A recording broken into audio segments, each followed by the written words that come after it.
Stop drinking your coffee like this because the way most seniors have their morning cup could be quietly pushing their blood sugar in the wrong direction, and almost nobody has told them the truth about it. I'm going to show you exactly what the research says, and by the end of this video, you're going to look at that mug in your hand completely differently. Here's something that surprised even me when I first came across it. A large review of research covering nearly 1.2 million people found that regular coffee drinkers had roughly a 30% lower risk of developing type 2 diabetes compared to non-drinkers. Not 10%, not 15, nearly a third lower risk. And when researchers looked closer, they found a dose response pattern, meaning every single additional cup of coffee per day was linked to somewhere between a 6 and 9% drop in diabetes risk. That's not one study with a small sample size we should be skeptical of. That's a mountain of population data following people for years, sometimes decades, across different countries and different lifestyles. I'll drop the full list of studies in the description below so you can read them yourself, because I never want you to just take my word for it. I want you to see the evidence. But here's the twist that most health channels won't tell you, and it's the reason I wanted to make this video in the first place. Coffee itself isn't automatically good for your blood sugar. How you drink it, when you drink it, and what you put in it can completely flip the equation, turning a potentially protective habit into one that spikes your glucose, stresses your adrenal glands, and works against everything you're trying to do for your metabolic health. Stick around, because item number 1 on this list is something almost no doctor mentions to their patients, and it might be the single most powerful 2-minute habit you can pair with your morning cup to protect your independence as you age. Before we get into it, I want to ask you something, and I genuinely mean this. I read every single comment on these videos. So tell me down below, how old are you right now? And has anyone in your life, a parent, a spouse, maybe even yourself, ever been told by a doctor that your blood sugar was borderline or pre-diabetic? I ask because I want to understand who's actually watching this, what you're dealing with, and I want to be able to speak directly to your situation in future videos. So take 30 seconds, leave that comment, and let's get into what the science actually says. Now, let's talk about why this matters so much more once you cross into your 60s, 70s, and 80s. As we age, our muscles become less responsive to insulin, a condition researchers sometimes describe using the term anabolic resistance, which simply means your body needs a bigger stimulus to get the same response it used to get easily when you were younger. Think of insulin like a delivery driver knocking on the door of your muscle cells, asking them to open up and take in sugar from your bloodstream. When you're young, the door opens the moment the driver knocks. But after about age 60, and especially after 75, those doors get sticky. The driver has to knock louder and longer, and sometimes the delivery just sits outside, meaning sugar lingers in your blood instead of getting used for energy. On top of that, your mitochondria, the tiny energy factories inside every cell, become less efficient with age, and your body carries a bit more background inflammation than it did decades ago. All three of these things together are part of why blood sugar control tends to get harder as we get older, even for people who haven't changed their diet at all. And this is exactly why the way you drink your coffee matters so much more now than it did when you were 40. All right, let's count down. We're going from 5 to 1, from good to absolutely essential, and I want you to really pay attention to number 1, because that's the habit that ties everything else together. Number 5. Cut the sugar and the flavored creamer. And I promise you, this is not me being the fun police. Here's what's actually happening physiologically. When you take a cup of black coffee, which on its own has a negligible effect on blood glucose, and you dump in 2 spoonfuls of sugar or a flavored syrup creamer, you're essentially handing your aging pancreas a challenge it's not built to handle as efficiently anymore. A study following coffee drinking habits found that people who added sugar and cream regularly saw a meaningfully different metabolic outcome compared to those who drank it black or with just a splash of milk, largely because the compounds in coffee that appear protective, polyphenols like chlorogenic acid, along with trigonelline and magnesium, get overwhelmed by the simple sugars riding along with them. Chlorogenic acid, by the way, is one of the antioxidant compounds naturally found in coffee beans, and researchers believe it may slow the absorption of glucose in your intestines and improve how your liver handles sugar. So when I say cut the sugar, I mean it changes the entire chemistry of what you're drinking.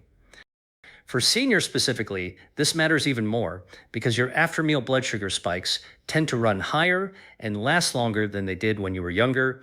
Your body simply clears glucose out of the bloodstream more slowly now.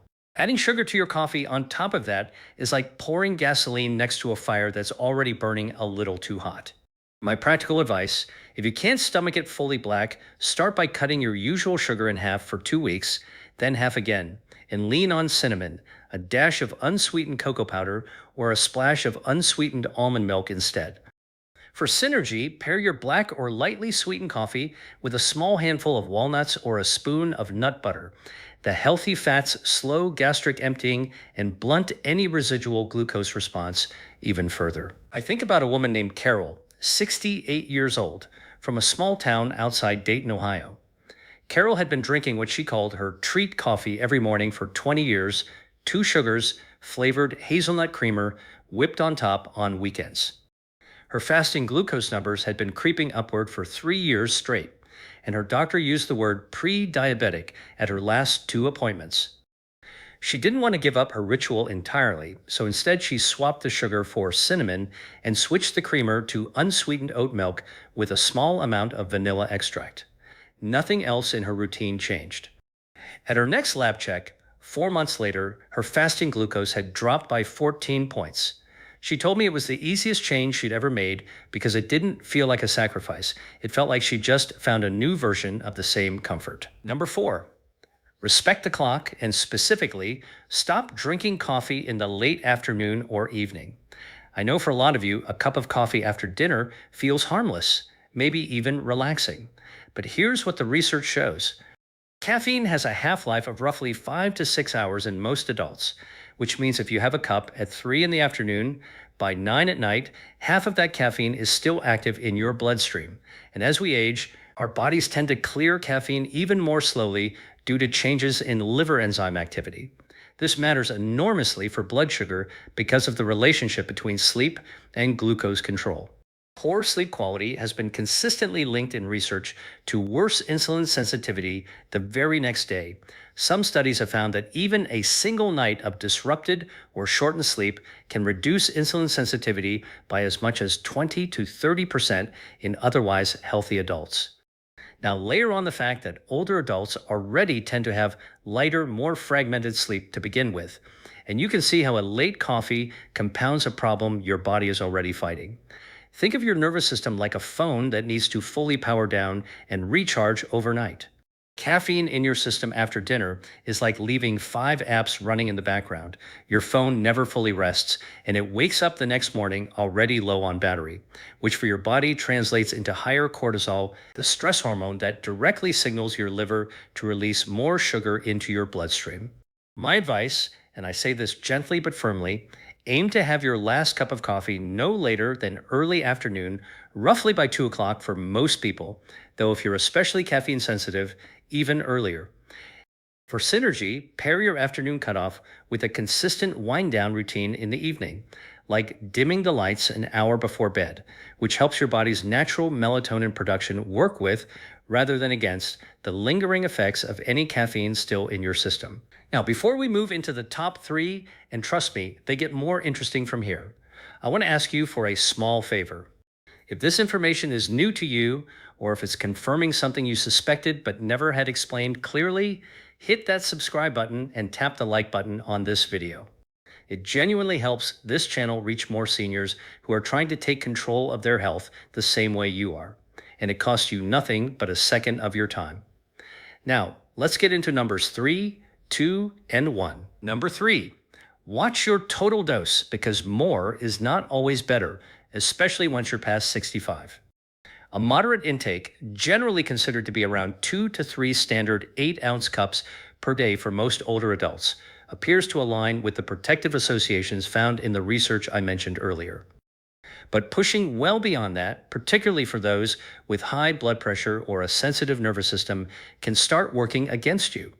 High doses of caffeine can trigger a short term spike in cortisol and adrenaline, and this is important. That spike itself can temporarily raise your blood glucose, even though the coffee has no sugar in it at all. It's a bit like revving a car engine hard while it's still in park. You're generating stress on the system without actually moving forward. For younger adults, the body often buffers this stress response quickly. But after 75, research on autonomic nervous system aging suggests that recovery from stress hormone spikes tends to take noticeably longer, meaning that fourth or fifth cup late in the day can leave your system in a mildly elevated stress state for hours. My practical guidance: stick to 2 to 3 cups, ideally spread across the morning and early afternoon rather than consumed all at once, and pay attention to your own body's signals. Jitteriness, a racing heart, or trouble settling down are all signs you've gone past your personal threshold. For synergy, staying well hydrated with water between cups helps prevent the mild dehydration that can amplify caffeine's stress response, especially since our sense of thirst also becomes less reliable as we age. I want to tell you about Robert, 74 years old, a retired mail carrier living just outside Tucson, Arizona. Robert loved his coffee so much that by his own admission, he was drinking 6 to 7 cups a day, starting at 5 in the morning and going straight through until dinner. He came to see me, well, not literally me, but a physician I consulted with on this topic, because he was having heart palpitations and couldn't understand why his blood pressure readings kept climbing despite taking his medication faithfully. When he cut back to 3 cups a day, all consumed before 2 in the afternoon, his palpitations disappeared within 10 days, and over the following 2 months, his fasting glucose readings, which had been sitting right at the pre-diabetic threshold, dropped into the normal range. Robert didn't need to quit coffee, he needed to respect the dose. Number 2, never ever drink your coffee on a completely empty stomach. This one surprises almost everyone I explained it to. Here's the physiology.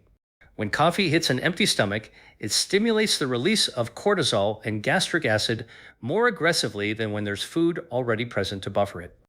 And remember what we talked about earlier. Cortisol's job, in part, is to tell your liver to release stored glucose into your bloodstream, which is a survival mechanism from a time when our ancestors needed quick energy to respond to danger. The problem is, if you're sitting at your kitchen table reading the newspaper, you don't need that glucose surge, so it just circulates, unused, spiking your morning blood sugar reading for no good reason. As we age, our stomach lining also naturally thins and produces less protective mucus, making it more sensitive to the acid-stimulating effects of caffeine on an empty stomach, which is part of why so many seniors report more heartburn or stomach discomfort with their morning coffee than they did decades earlier. My advice is simple, but makes a real difference. Eat something with protein and fiber, even just a boiled egg, a small bowl of oatmeal with nuts, or a slice of whole grain toast with nut butter within 30 minutes before or alongside your first cup of coffee.